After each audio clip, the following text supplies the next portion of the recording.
கர்த்தர் நாம் மகிமைப்படுவதாக. கடந்த வீடியோல நம்ம பார்த்தோம், கர்த்தர் நம்மளுடைய பாவங்களை எப்படி மன்னித்து எவ்வளோ பெரிய பாண்டேஜ், எவ்வளோ பெரிய கஷ்டத்துல, எவ்வளோ பெரிய பாவத்துல நம்ம மாட்டியிருந்தாலும் எப்படி விடுதலை தரார் அப்படின்னு நம்ம பார்த்தோம். விடுதலை தந்த பிறகு நம்மளுக்கு என்ன செய்வார் அப்படின்னு நம்ம பார்க்கலாமா? என்கிட்ட ஒரு டப்பா இருக்கு. இதுதான் நம்ம பாவம்னு நினைச்சுக்கோங்க. நம்ம பாவங்களை எல்லா ஆண்டவராக இயேசு கிறிஸ்து இங்க இருக்கிறாருங்க. உன்னுடைய பாவங்கள் எவ்வளவு பாவங்கள் நீ செய்திருந்தாலும் நீ அவர்கிட்ட வரும்போது அவர் உனக்கு விடுதலையை தந்து அந்த பாவங்களை எல்லாத்தையும் அவர் இன்னும் அந்த பாவத்திலிருந்து விடுதலையாக்க கர்த்தர் பிரயாசப்படுறாரு. அவர் நம்ம பாவங்களை எல்லாம் எரிச்சது மாத்திரம் இல்லாம என்ன பண்ணுவாருன்னு பார்க்கலாமா? பாருங்க, நமக்கு ஒரு புதிய வாழ்க்கையை கர்த்தர் தராரு.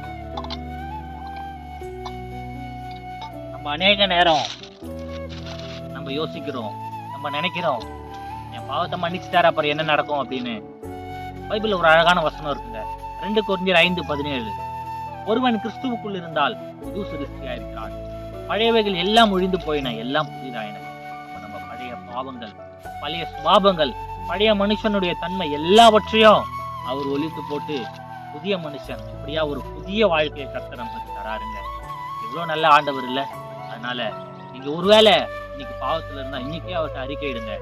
அவர்கிட்ட நீங்க ஜெபிக்கும் பொழுது அவர் உங்களுக்கு புதிய வாழ்க்கையை தருவார். உங்க லைஃபும் இது மாதிரி ஒரு கலர்ஃபுல்லாய் மாற்றுவார். அதனால நீங்க அவர்கிட்ட போங்க, அவர் வாழ்க்கையை கலர்ஃபுல்லாய் மாற்றுவார்.